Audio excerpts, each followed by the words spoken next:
All right. Big on hit second attempt, 208 feet 2 inches. This is Ralford Mullings, the junior from Oklahoma, on his third attempt.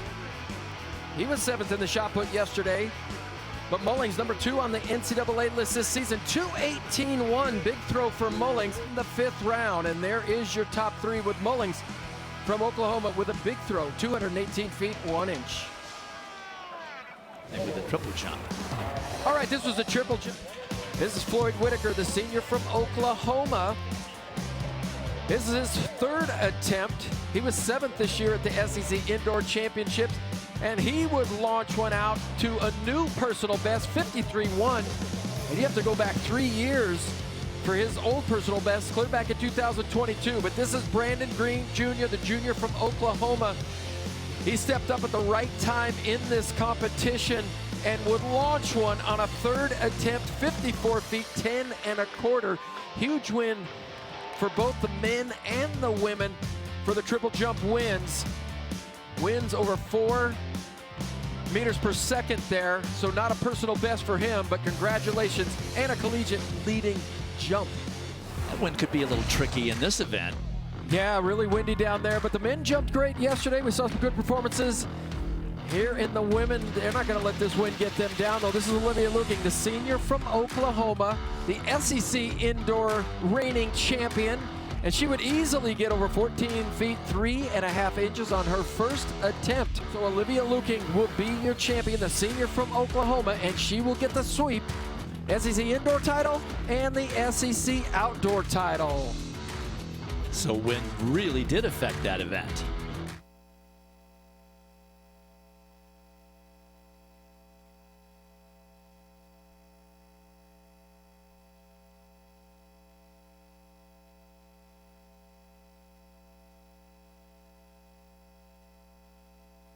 A little bit of an update on that. Let's go over to Dan. All right, always great to ask. This is Auger Dwal from Oklahoma. The wins really kicked in for the junior on her 3rd attempt. She was the NCAA Indoor champ this season. She was the SEC runner-up in the Big 12 top 10 finish last year. But with plus 4.5 wins, she would send one out over 46 feet. There is your top 3 big distances here in the SEC in the women's triple jump.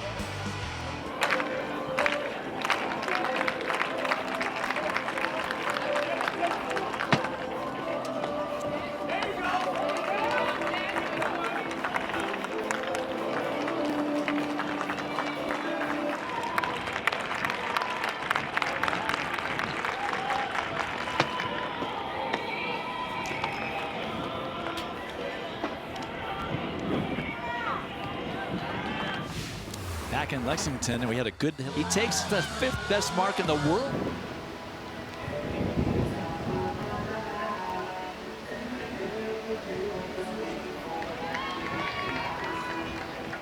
Oklahoma, 56.04 now in the 3rd place, the season best for the senior.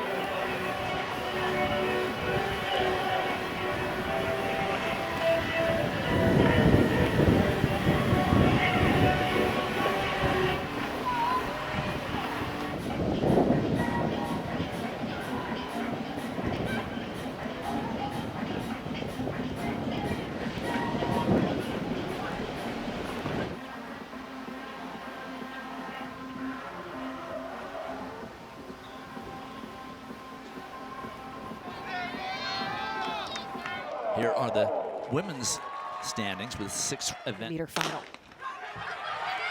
They're off. They will stay in their lanes into the backstretch. Then they'll break for the pole. And SEC outdoor titles that she has claimed. Michaela Rose has run sub 2 minutes. on for 2nd place. That was a... See who gets there first. Same situation for the women. Which was previously held by Parker Valby. Doris Lemon-Golay ran 14:52 indoors. She's just outdoors. 49 athletes on the track, and this happens every year. This is the event where they load up with a lot of the roster athletes, give them a chance to run in a championship. But the first couple of laps are a little dicey, especially if it goes out a little too slowly, which it is not doing right now. It's actually a pretty honest pace, I'd say. Well, and in the 1500, just a little bit ago, content to sit back there. Oh, And Noe goes down. I'm not sure who that Texas athlete is. To return, different angle. catches the rail too. That's right on her shin. That is so incredibly painful to have that happen. It looked like Peyton Noe caught the move. She saw Doris Lemon-Golay starting to work. Second place. And she's just picking off 2012. And it doesn't even seem like a difficult effort. Neither of these wins was Doris can just change the complexion of a race entirely. Noe coming back from that terrible fall where she fell. And it's getting cool out here. And with that wind, it makes it feel even cooler. Down under 70 degrees. His way up into that lead pack. Cawthra off that runner-up finish a little bit and challenge them to go with them. I believe that's Hillary Chariot of Alabama, who's currently in third position. As you see a number of guys starting to take charge there. You started to see as guys. Yep. Somebody went down and several others went down. Oh! Look at this. This is a major collision. And there's two Ole Miss athletes. You can see that Shearer goes down. Oh. And rolls. Does a complete back somersault. And a couple of Ole Miss guys go down, try to get up and go down again. That was terrible. And Shearer is back up there in the top 10. Cool. And there's the second collision, and it's an Alabama athlete that's down, number 40. And see how he quickly covers his head because he sees everything coming at him. Now they're really starting to ramp things up with 2 laps remaining.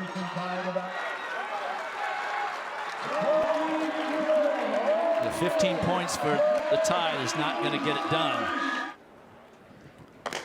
From the inside, Oklahoma, Tennessee, then Texas in the middle, then Mississippi State and Ole Miss on the outside. We didn't do our disclaimer, which we try to always do.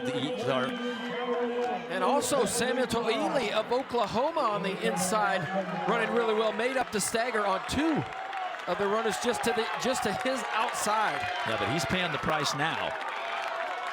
Let's see who exchanges first.